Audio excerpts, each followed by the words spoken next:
بسم اللہ الرحمن الرحیم. میں ہوں آپ کا میزبان مختار احمد بٹ. آج ہم نے دعوت دی ہے جناب مبشر میر صاحب کو.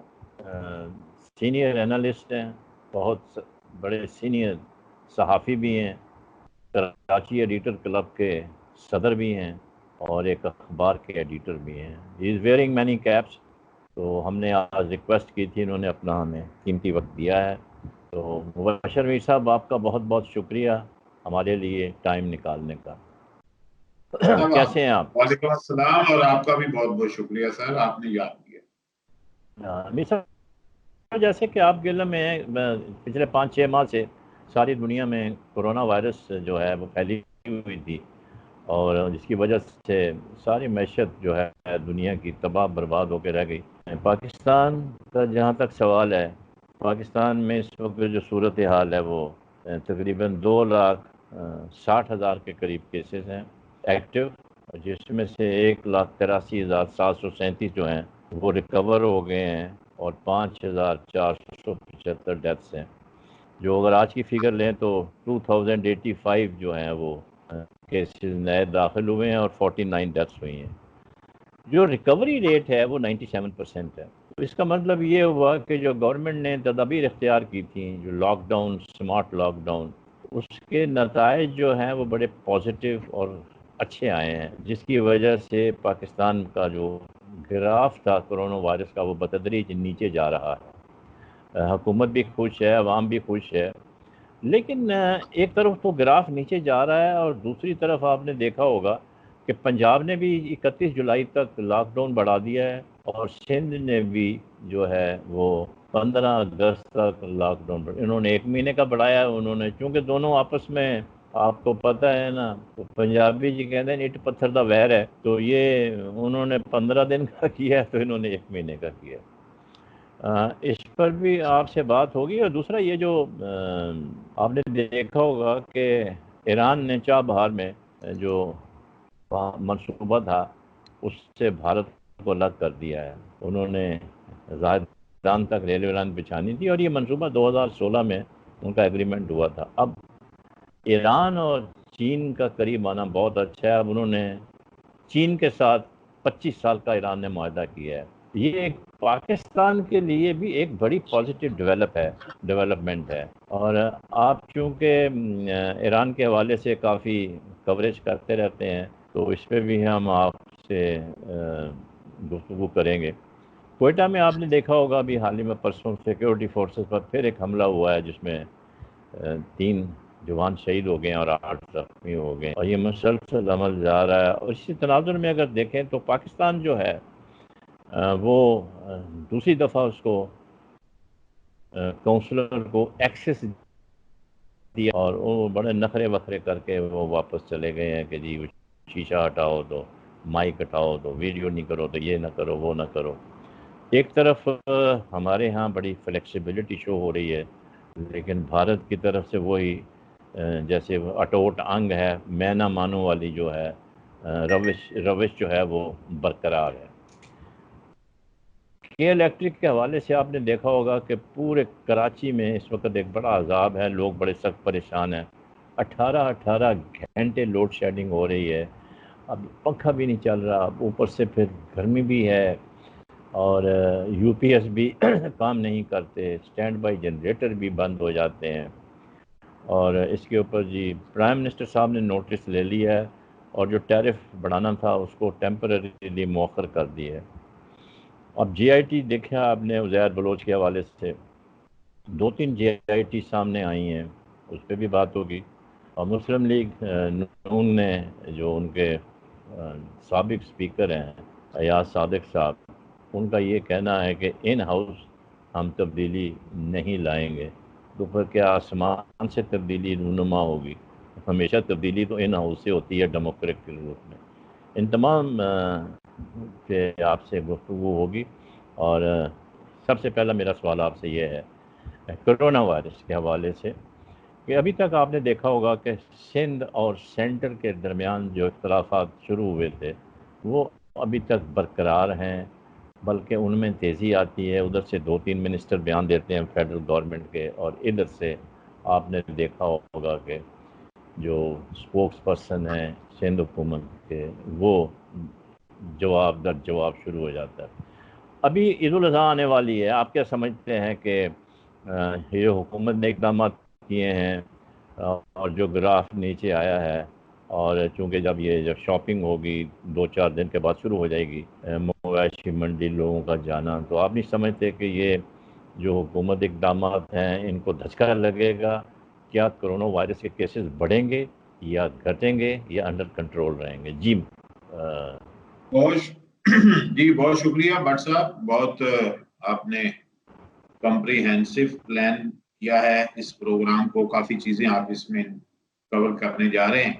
تو کرونا وائرس کے حوالے سے جو سندھ اور وفاق کے درمیان آپ نے ایک رفٹ کا ذکر کیا ہے، جو ہم پچھلے 4-5 ماہ سے اس کو آبزرو کر رہے ہیں، وہ بیسیکلی رفٹ جو ہے وہ وفاق اور صوبے کے درمیان نہیں ہے، بیسیکلی 2 پارٹیوں کے درمیان ہے۔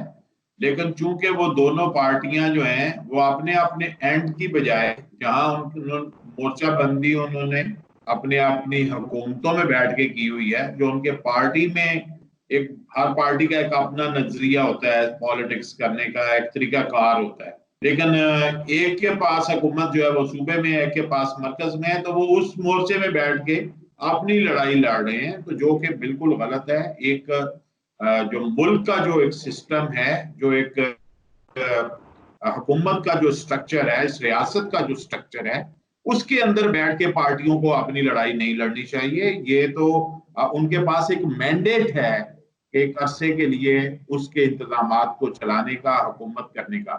اب ان کے جو اپنے ووٹ بینک کو انٹیکٹ کرنے کی کوششیں اور وہ ایک ماحول کریٹ کرنا ٹینشن کا اور اپنے کارڈز کھیلنے، یہ میرا خیال ہے کہ ایک غلط جو ہے نا وہ پریکٹس ہو رہی ہے، جو کسی صورت بھی جو ہے عوام کے فائدے میں نہیں ہے۔ جب حکومت کسی کے پاس ہے تو اس کا مطلب ہے اسے پبلک کو سامنے رکھ کے کام کرنا ہے، اسے اپنی پارٹی جو ہے اس کی بہت سی چیزیں سیکریفائز کرنی پڑتی ہے۔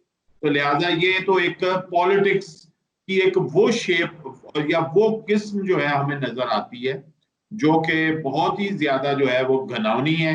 ہمیں یاد ہے پاکستان کے اندر 1988 سے 90 تک 2 صوبے ایسے تھے، اس میں پنجاب تھا اور بلوچستان، جہاں پہ پاکستان پیپلز پارٹی وفاق میں تھی، حکومت میں، سندھ میں بھی تھی، ادھر سرحد تھا اس وقت، تو اس وقت وہ اس کا حصہ تھی حکومت کا۔ لیکن پنجاب کے اندر اس کی مخالفت مرکز کے ساتھ ہوتی تھی، صوبے کی لڑائی وفاق کے ساتھ کرائی گئی، اور اسی طرح اکبر بگٹی صاحب مرحوم تھے، تو وہ بھی ایک ڈیفرنٹ سٹانس لیتے تھے وفاق کے خلاف۔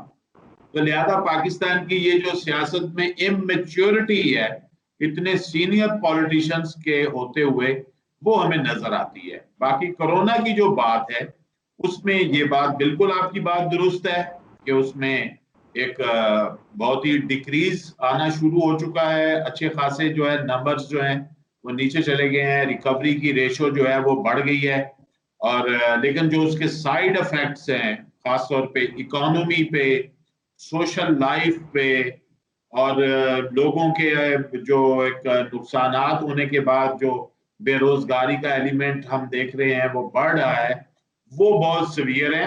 بالکل درست بات آپ نے کہی کہ سمارٹ لاک ڈاؤن نے کافی جو ہے وہ افیکٹو رول پلے کیا ہے، اور عید جو آ رہی ہے یقیناً اس کے اندر بھی بڑے تھریٹس ہیں، مویشی منڈیوں کا بھی تھریٹس ہے، وہ اس میں گورنمنٹ کچھ ایس او پیز جو بنائے ہیں، جو سامنے ابھی تک باتیں آئی ہیں کہ وہ صبح 6 بجے سے 7 بجے تک جو ہے وہ کر سکتے ہیں خریداری، اور رات کے اوقات میں خریداری نہ کریں، جو کہ منڈیوں میں ہم نے دیکھا ہے، کراچی کا تو یہی کلچر رہا ہے کہ رات کے وقت لوگ منڈی میں جاتے ہیں، پھر ان کے ساتھ مسہب بھی ہوتے ہیں، پیسے بھی لوٹے جاتے ہیں، جانور بھی چھین لیے جاتے ہیں۔ تو میرا خیال ہے کہ وہ تو ایک اچھا ہوگا کہ لوگ مغرب سے پہلے تک خریداری کریں اور شام ہونے سے پہلے واپس آ جائیں، اور منڈیوں کے اندر جو ایس او پیز ہیں وہ ویسے تو ماضی میں بھی ہم نے دیکھا ہے وہاں پہ انتظامات کوئی آئیڈیل نہیں ہوتے، وہاں پہ بڑی گندگی بھی ہوتی ہے، لائٹس کا پرابلم ہوتا ہے، ادروائز بھی کئی پرابلم ہوتی ہیں وہاں پہ۔